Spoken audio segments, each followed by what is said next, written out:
வணக்கம். இன்று நாம் பார்க்கப் போவது ரவா இட்லி. தேவையான பொருட்கள்: 1 கப் ரவா, 100 மில்லி தயிர், 10 முந்திரி, கடலைப்பருப்பு, 2 டீஸ்பூன் சீரகம், சிறிதளவு எண்ணெய், தேவைக்கேற்ப தண்ணீர், 1 டீஸ்பூன் உப்பு.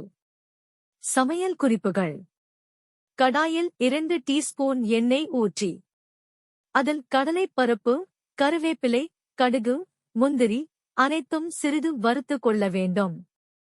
பிறகு மற்றொரு கடாயில் ரவை போட்டு 4 டீஸ்பூன் எண்ணெய் ஊற்றி சிறிது நேரம் வறுக்கவும். பொன்னிறம் அதிகமாக வேண்டாம், மீடியமாக இருந்தால் போதும். பிறகு நாம் முதலில் வறுத்த வைத்த முந்திரி, கடுகு, கருவேப்பிலை அவைகளுடன் ரவை சேர்த்து கலக்கவும்.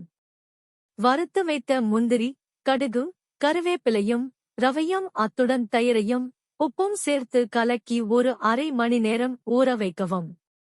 சிறிது நேரம் கழித்து இன்னும் 1 கப் தயிரும் தண்ணீரும் சேர்த்து சோடா உப்பு சேர்த்து கலக்கி வைக்கவும். பிறகு இட்லி பாத்திரத்தில் தண்ணீரை ஊற்றி எண்ணெய் தடவி இட்லி ஊற்றி வைக்கவும். 10 அல்லது 15 நிமிடம் இட்லி பாத்திரத்தை மிதமான சூட்டில் வைக்கவும். 1/4 மணி நேரம் கழித்து இட்லி நன்றாக வெந்துவிடும், சுவையாகவும் இருக்கும்.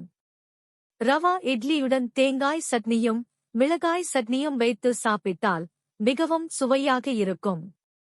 இந்த வீடியோவை பார்த்ததற்கு நன்றி.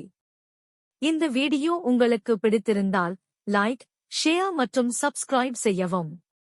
மீண்டும் அடுத்த வீடியோவில் சந்திப்போம். நன்றி.